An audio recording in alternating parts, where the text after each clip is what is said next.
PV కీర్తిని పెంచేలా తెలంగాణ ప్రభుత్వం పనిచేస్తుందని సీఎం రేవంత్ రెడ్డి ప్రకటించారు.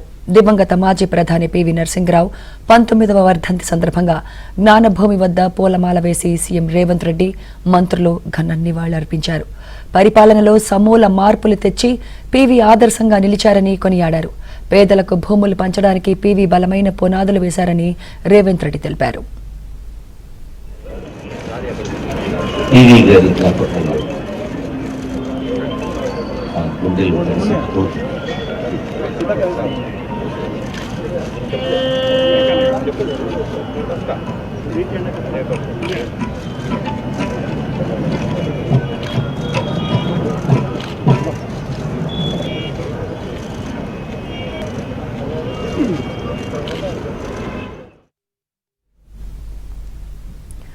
భూ సంస్కరణలు అమలు చేసిన సాహసి పీవీ నరసింహరావు అని డిప్యూటీ సీఎం భట్టి విక్రమార్క కొనియాడారు.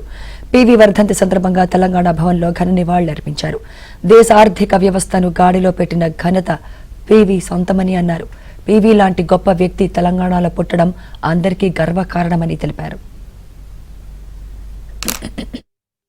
పీవీ నరసింహరావు గారు లాంటి మహానుభావుడు ఈ దేశ ఆర్థిక వ్యవస్థను గాలిలో పెట్టడమే కాకుండా విద్యా వ్యవస్థని అట్లాగే అనేక సామాజిక సంస్కరణలు కూడా తీసుకొచ్చినటువంటి మహానుభావులు తెలంగాణ రాష్ట్రంలో పుట్టడం తెలంగాణ రాష్ట్ర బిడ్డగా నేను గర్విస్తా ఉన్నాను. ఈ దేశ స్వాతంత్రం కోసం ఆనాడు జరుగుతున్నటువంటి పోరాటంలో వారు విద్యార్థి దశ నుండే సమాజం దేశం కోసం ఆలోచన చేసి పెద్ద ఎత్తున ఆనాటి పెద్దలు రామానంద తీర్థ గారి నాయకత్వంలో